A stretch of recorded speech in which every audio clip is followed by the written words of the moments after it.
Hey everybody, Economic Ninja here. I hope you are doing great. If you could tell by the looks behind me, we're talking about the bulls, Wall Street. We're talking about corporations. We're talking about big skyscrapers, big money. But actually, we're not. We're actually talking about the decimation of all of them.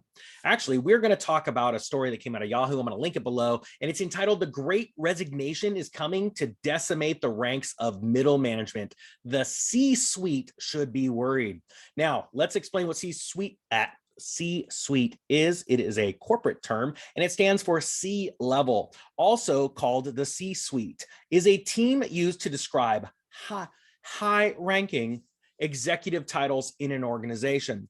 The letter C in this context stands for chief, as in chief executive officer and chief operating officer. So to give you an idea, I have been a chief financial officer, not a very good one, but that's why I don't give you financial advice, right? I'm just a dude with a bro hawk and a dream.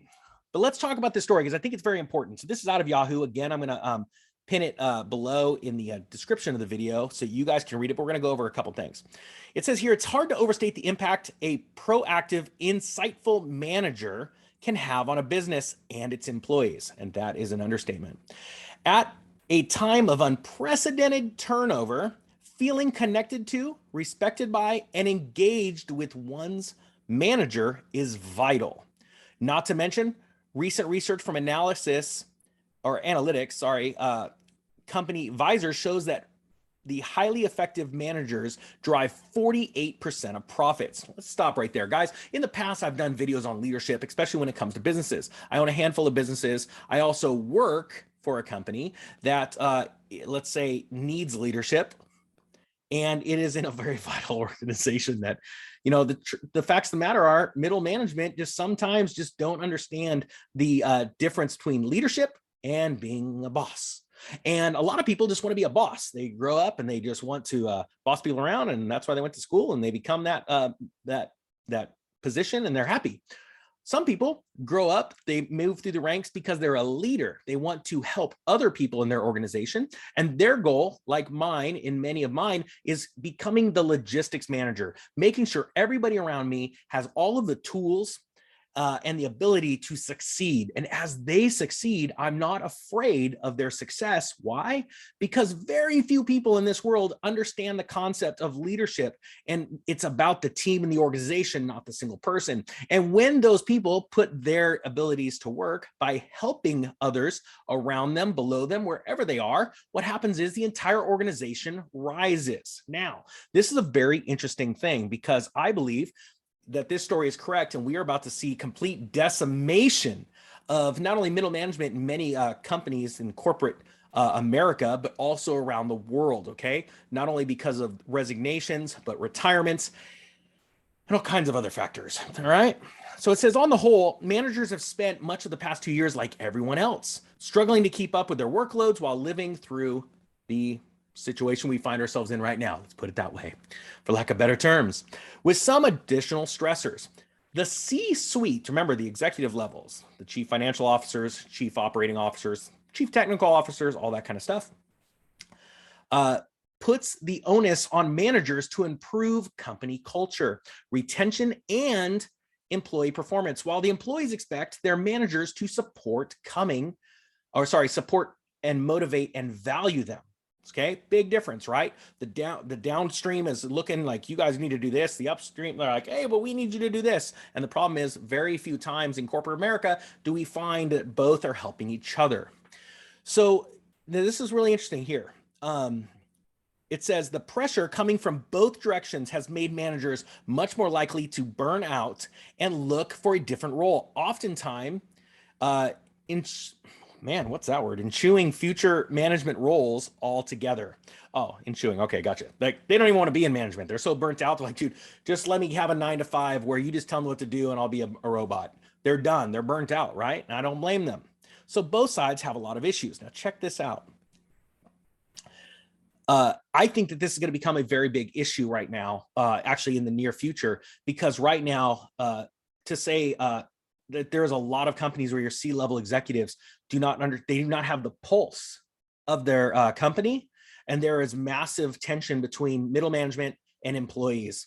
And right now we need people to stand up. Now, I have told you guys, and I'm on record, the Economic Ninja channel is all about telling you the truth of what's going on in the economy, what's coming in the economy, but also looking at the positive side, because anytime you know the truth and reality, it is time to step up and do something about it, right? And if it takes fear to motivate you, well, then all of a sudden fear became the best thing in your world, right? Because it got you to do something. Now, think of this. I've talked about this time during the Great Resignation. There's never been a better time, quite frankly, I think in your entire life, to move up the ranks, either in your current business, company, or to go find a new job. Now, I think that C-level execs, it's time now for you to all of a sudden start going down a notch and start realizing what's going on in your company. It's one thing to look at a balance sheet or a P&L and say, profits are being affected right now, and that's because we have a lack of employees. Well, actually, you may not have a lack of employees if you stood for their best interests. And that is what's really exciting. In the stock and investment world, I look at this because this is going to lead to certain companies imploding. Honestly, at this point in life, it doesn't matter if you have the best product or the best widget. If you don't know how to get that widget to market and keep your workforce happy, i.e. Amazon, there's going to be a revolt. And the facts are, you are nothing without your employees. Now, it doesn't mean you have to bend over and just take whatever people want, all their demands. Sorry for the term, I just mean it. The facts are, this is an exciting time in life where you can not only help your company, but identify the ones with really bad management habits and start to think about possibly buying that company out when it goes bankrupt. My point being is, if we have some companies right now that all of a sudden just embrace the culture of their department or their company, and all of a sudden start to care more about those and come up with a solid vision and then follow that vision, you are going to see people come in behind you, and it will be hard because the employees will push you to success.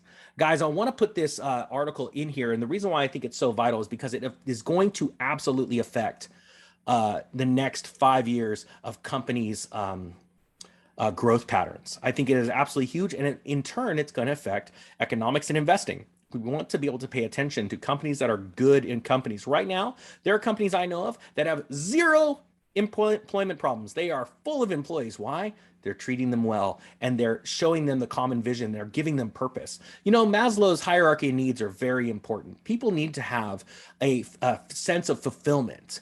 And I don't care who you are and what company you are, how big you are. If you treat people below you like crap, you're going to lose your company. End of story. As a matter of fact, I get excited about those days. Why? Because if you implode, your employees are going to have to find a job, and they're going to go to a company that's taking care of them. And that's what's exciting. Again, guys, this is the free market. And I think it is so important to realize that is what we want in a free market. We want people to be able to choose where they work, when they work, right? And if they're hungry, they will go and work. If they are excited and want a greater future, they will work harder. But also, they will work hard for those that value them.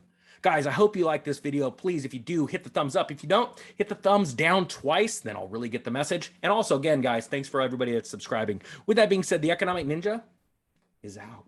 Oh, wait. See you guys.